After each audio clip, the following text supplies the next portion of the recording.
1952 line of Chevrolets, completely re-engineered from tailpipe to throttle knob, and available in a variety of stunning new colors, like Midnight Black, Puffin Blood, Gangrenous Leg, Red-Colored Blue, Productive Cough, and Starlight Mayo. Gus and Barbara admire the car's undeniable girth, and Jolly wonders if car go vroom vroom fast. And also some children are here for some reason. The 1952 Chevrolets have been completely redesigned with a sleek new look, featuring wheels with 20% fewer corners, more alluring bedroom eyes, and an ultra-aerodynamic squirt girdle. We've even redesigned our logo with a near impossible amount of kerning. And when it comes to interior design, Chevrolet is top ham. With our new built-in ashtrays, the old days of ashing your cigarette on the driver's neck are long gone. Our seating is now covered in a new stainless fabric that will make throwing up on them an absolute pleasure. And our new door locks are perfect for keeping strangers out and illegally obtained Canadian geese in. The controls of the vehicle have also been updated as well, featuring new functional buttons and gauges instead of the usual stickers. The new Chevrolet station wagon features a beautiful hood trim, which is absolutely intentional and not a mortifying oversight by our head designer Scoots. And the roomy interior is spacious enough to seat 8 people and store up to 22 cats, provided you pack them properly. Our convertible is another great option for those who like to pretend that their head is the roof of the car. Yes, there's nothing like driving with the wind on your face and avian excrement on your hair and forehead. And all of the 52 Chevrolets feature the new Intimidation mode, allowing you and your friends to ominously circle other drivers at comically low speeds, frightening them to the point of near madness. That ought to keep them from blabbing about your Canadian geese. Sweden, the land of milk and sausage.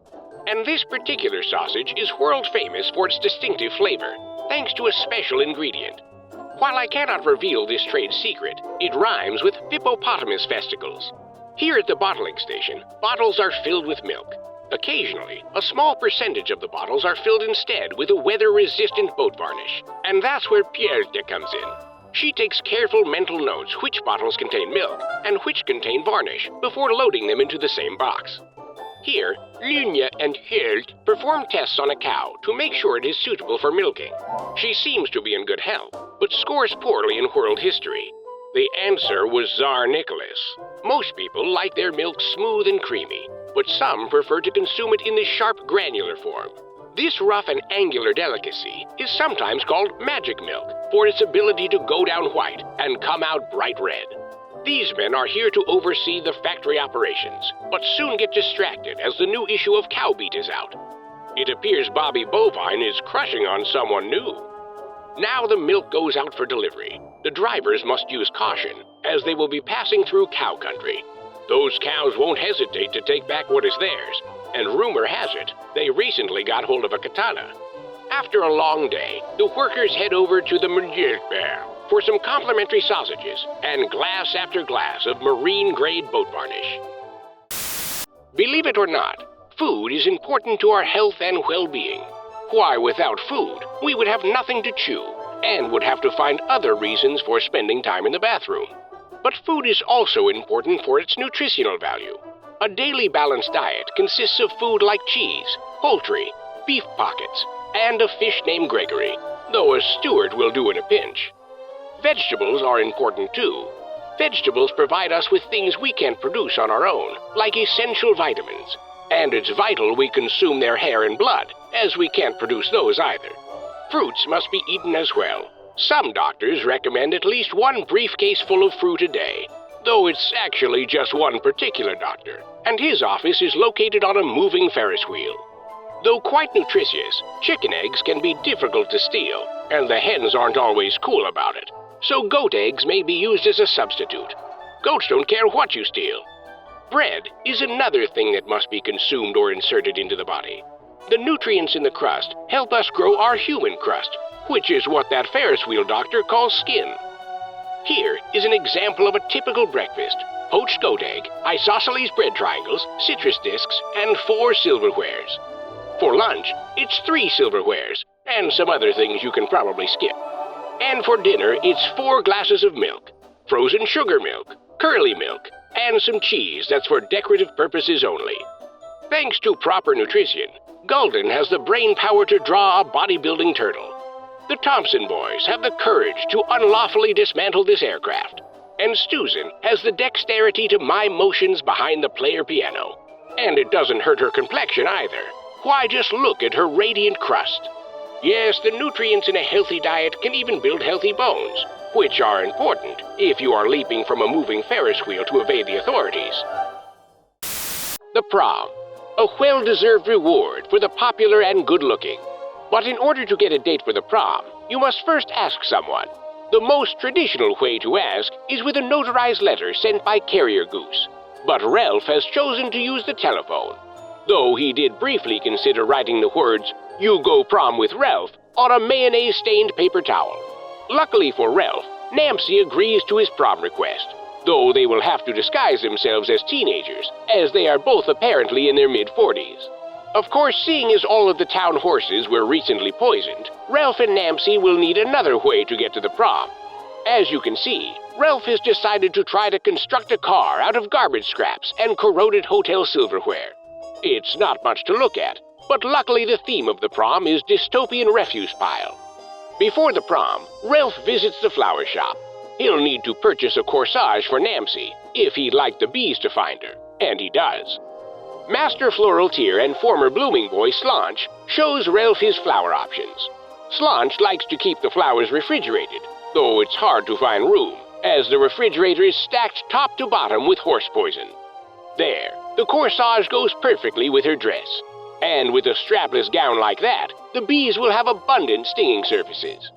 And now they're off to the prom. Unfortunately, they couldn't take Ralph's garbage car because it lacked seats, rollable wheels, and any discernible method of steering. Ralph and Nancy are relieved to find that everyone at the prom is also in their mid to late 40s. And now for some dancing. The band plays all of the current favorites, like the Pepperoni Two-Step and Mama Needs Her Frankenstein. Ah, the refreshment table. It's full of tasty treats, black market sodas, and bowlfuls of calcium supplements to help strengthen the prom-goers' porous, middle-aged bones.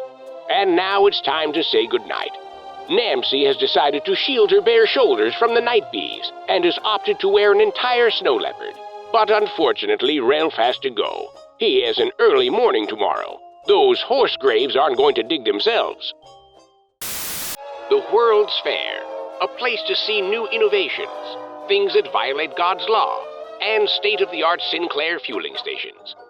Here at the fueling station of tomorrow, in a mere 16 minutes, the rocket-shaped fuel pumps will make their way to your car. Almost there. Uh-oh, looks like this car is having some pretty serious issues.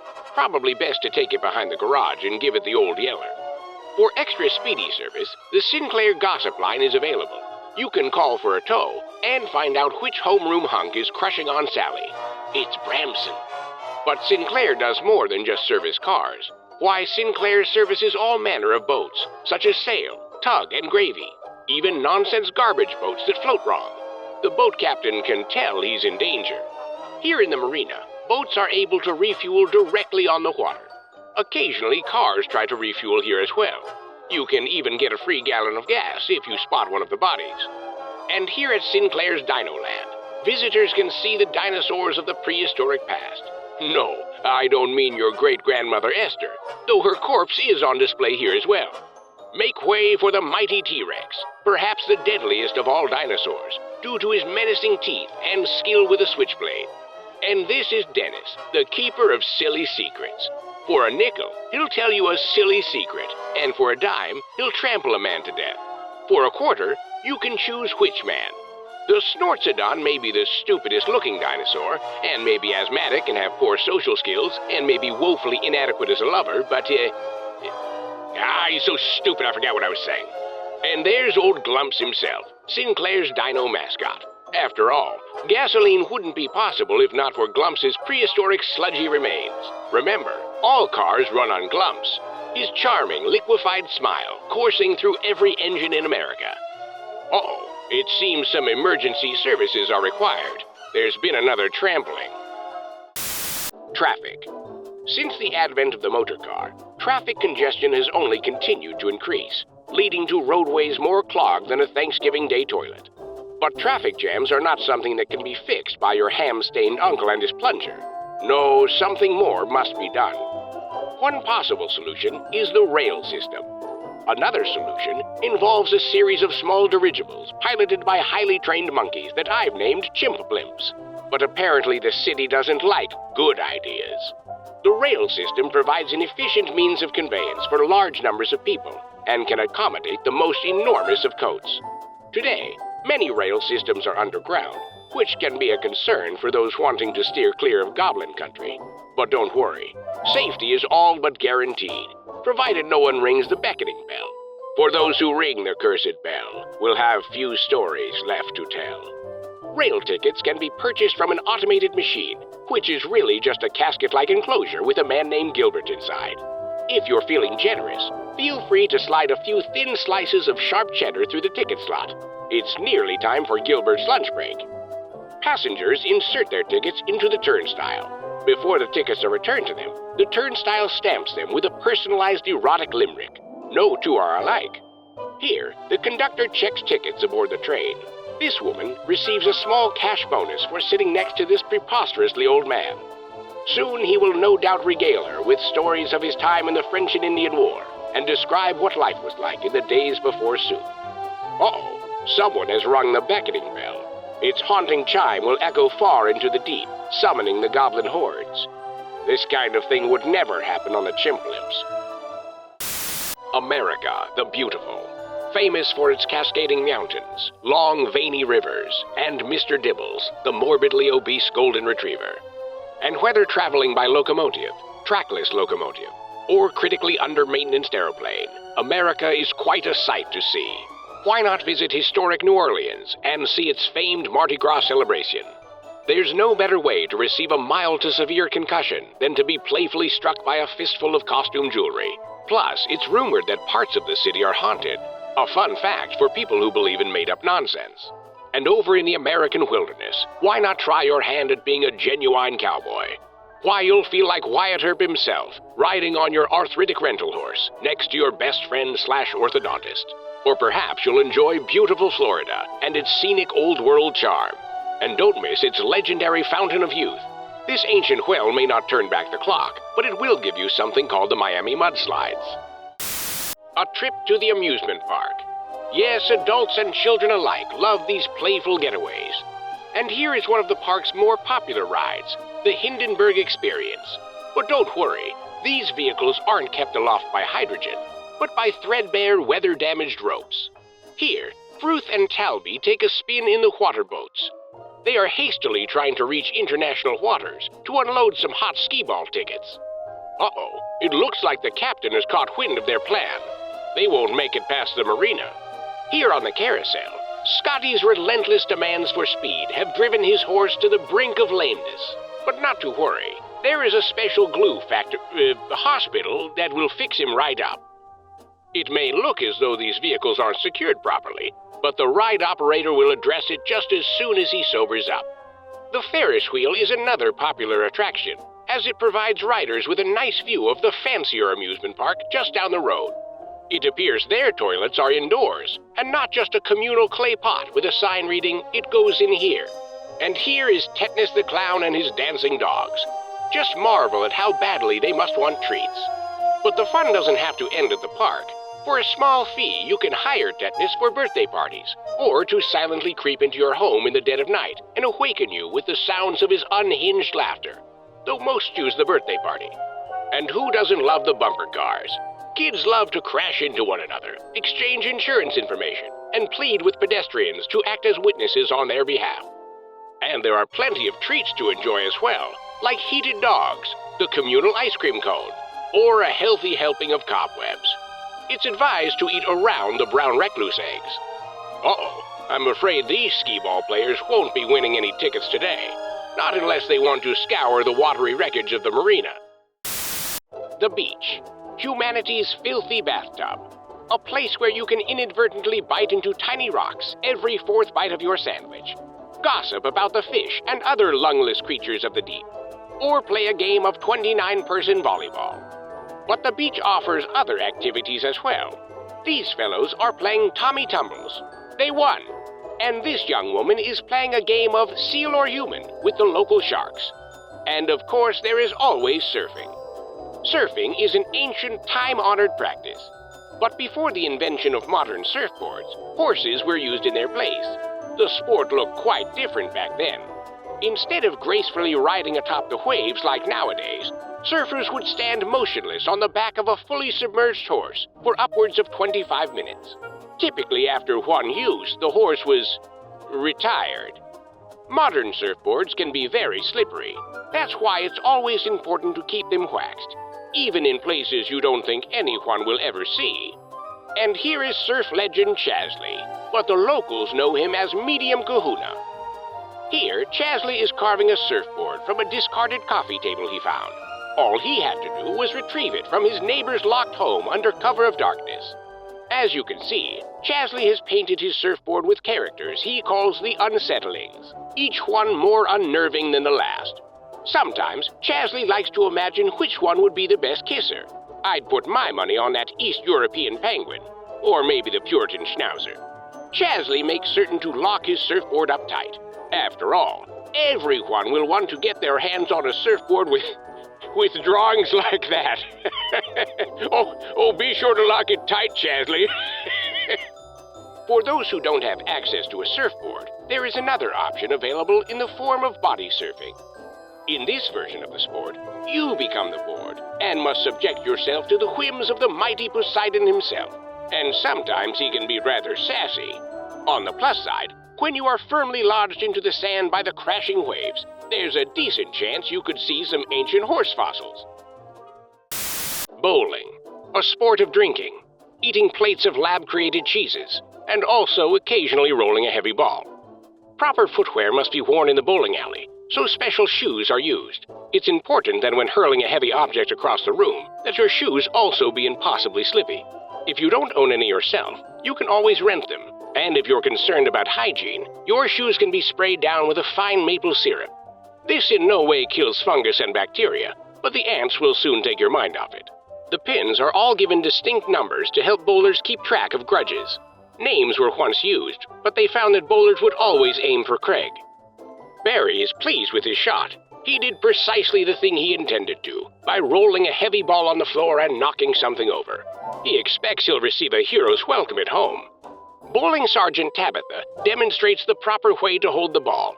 You mustn't place your fingers in the holes too abruptly, as it may aggravate the small shrew living inside. Food is scarce inside the ball, and they have developed a taste for human knuckles. Here, we have slowed down some footage to show proper technique. This is the exact moment where bowlers often experience profound sadness. Someone's going to need another plate of cheese. Tricia has made a strike. Everyone breathes a sigh of relief as the countdown timer resets once more. The patrons hesitantly remove their homemade respirators as their panicked cries slowly transform into nervous laughter. They are safe again for another 6 minutes. Now, Bowling Sergeant Tabitha illustrates correct ball release. It should feel akin to gently lobbing the head of a vanquished gorgon into a crowd of bloodthirsty onlookers. It's difficult to master, as the weight of the starved shrew corpse throws the ball off balance. And it's another great roll. He got Craig right in his dumb face. Truby and her friends are planning a tea party. But what sort of tea party should they throw? They discuss possible themes. Maybe a traditional garden party, or perhaps a haunted scarecrow theme. Or maybe something simple, like rats. In any case, it's time for the invitations. Each handwritten invitation includes a vague and cryptic accusation, like, "I saw what you did in the drugstore parking lot," or "Your dog always looks suspiciously sad." This helps to encourage guests to attend the party, as they will want to clear things up. Looks like Patsy wrote a good one. Next, they must go over the place setting. The general layout looks okay, but there isn't nearly enough room for the gouging sabers, let alone the ceremonial cleaving hammer. Next, Truby practices her tea time etiquette. She expertly pantomimes every action, like a deranged French clown. Now it's Patsy's turn. She's doing well, but keeps accidentally replacing the words sugar cubes with a certain provocative swear, and it's not the one you're thinking.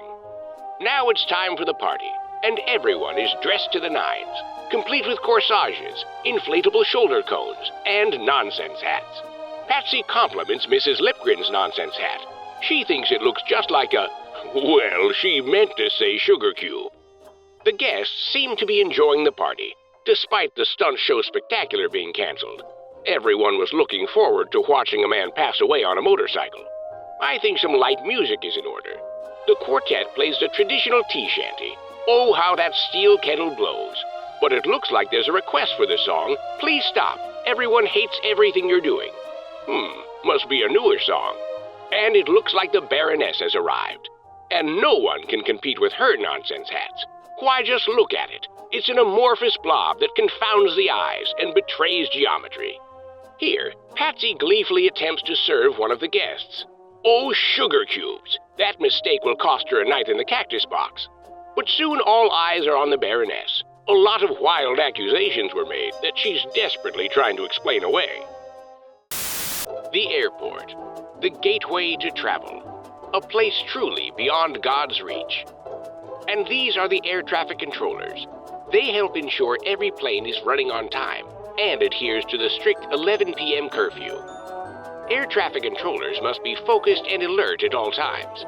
In fact, during their distracted idle chit-chat, 16 planes have either crashed or violently erupted into flames. But it was worth it to hear about Robert's new barbecue. Here, air traffic controller Plounce instructs a plane to lower its landing gear this time before making contact with the runway.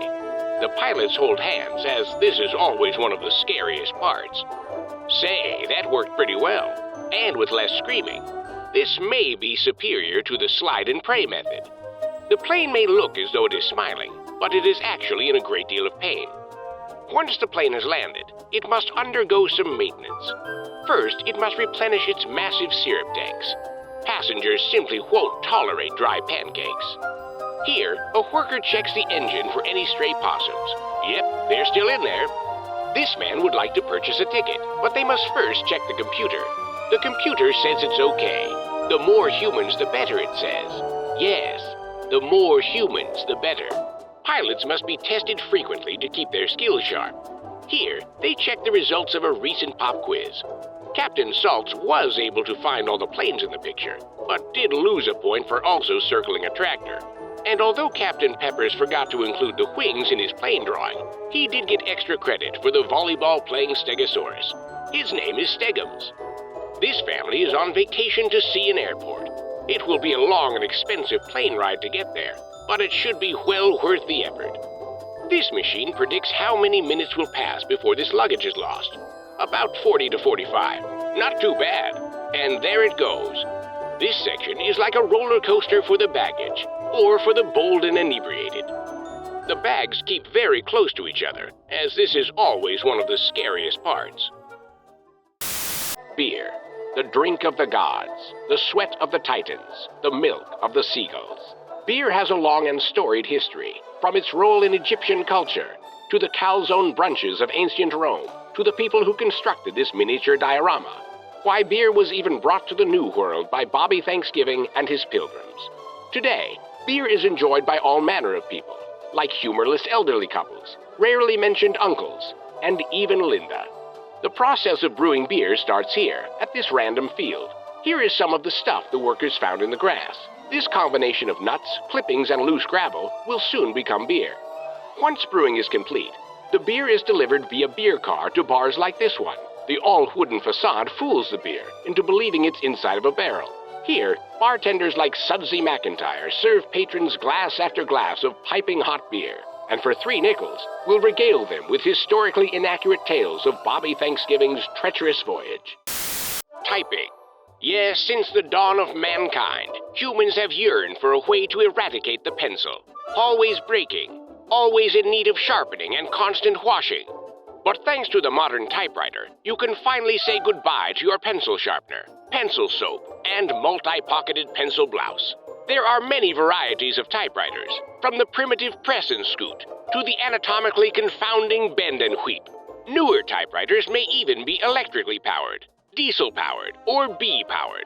Of course, in that case, you'll be restricted to only writing the words buzz, buzz. It's all the bees will allow, I'm afraid. But typing is a skill that must be mastered. This is Sozzie Thrandles, world-class typist and amateur orthodontist. Notice how her alarmingly long arms nearly graze the floor, a massive advantage in the typing world. To type properly, you must sit approximately 1 mole rat away from the typewriter, or about 4 dormice, if you are in Europe. Chairs must be comfortable, waterproof, and low enough where one can still reach the pedals. Your hands must be clean, groomed, and free of blood, or at least human blood. Keep your elbows bent loosely, with your feet firmly in the stirrups. This is an example of proper typing posture. You must take a commanding position over the keys to assert your dominance. See how Sozzie glares at the keys with a mad intensity, only matched by Caligula himself. This chart shows how long to hold down your fingers on any given key. To get a proper H, for example, the key must be depressed for 6.5 seconds. The modern typewriter contains anywhere from 11 to 1,700 unique keys. And almost all typewriters have a small subset of letters that must only be touched while wearing special gloves. And these gloves must only be handled with special tongs. In an effort to be more economical, some manufacturers sell vowel-less typewriters. They are cheaper to make and vastly increase typing speed. Sozzie is using one of these right now. She seems to be typing something. It reads, the bees are loose. The zoo. From the tiniest of tots to the impossibly elderly. Yes, everyone loves a day at the zoo. A place to see erotic animals, experience thrills, or briefly visit your secret second family. All children love a carousel, where they can ride their favorite mummified lacquer-entombed beasts. These horses may no longer draw breath, but they can sure draw a crowd. And here's old Rum Tum the elephant, trumpeting out a harrowing warning to all who will listen. Though visitors willfully ignore his foreboding cries, they do like his big, silly trunk. Over in bear country, children toss the bears breadcrumbs and rusted nickels. The bears always enjoy a challenge to their GI tract. Over in the fun zone, 2 youngsters emerge from Fanacor Castle. They carry instructions from the king's advisor. Lord Thalius mustn't ascend the throne. And here in the primate enclosure, Mr. Grimple takes note of all who ignored Rum Tum's warning, for a high price must be paid. A visit to the goat farm. Visiting a goat farm can be a fun and worthwhile experience, especially if you stay in the car and pretend you are in a space rocket instead. There is a lot of work to do on the farm. Here, Henry does his best to tame one of the more disagreeable goats. Don't let Henry's confident smirk fool you. In a matter of mere moments, he will be rendered unconscious, soaring through the air like a bag of loose ground round. When not punting precocious children, goats love to play. Here, the goats engage in some goat games. These are similar to reindeer games, but without as much ridicule or shaming. And instead of Rudolph, the goats have Enrique. And instead of a glowing red nose, he has a gangrenous black leg. But don't expect him to lead any sleighs. He's too busy being on the verge of death. This is the goat barn. This is primarily where the goats sleep and devise their plans, do more sleeping. And now the goats must be milked. The goats allow us to take their milk in exchange for low-tar cigarettes. Professor Frindle inspects the milk carefully before making the exchange. They've been swindled by the goats before. Just as he suspected. Counterfeit milk. Some believe that goats are demonic, or are perhaps possessed by evil spirits. But this, of course, has no... Okay! Here, some of the farm children return from the market. The dogs give them an enthusiastic greeting. They can no doubt smell the low-tar cigarettes. Playfighting is an important aspect of goat culture. It not only hones their skills, but it helps to determine military ranking. Currently, General Biscuits reign supreme. Once they master their horns, they'll move on to brass hooves and nunchucks. These goats have constructed a trebuchet, a non-functioning trebuchet. General Biscuits won't be pleased. What's this? Enrique has made a full recovery and plans to overthrow General Biscuits. Enrique the black-legged goat, you will go down in history.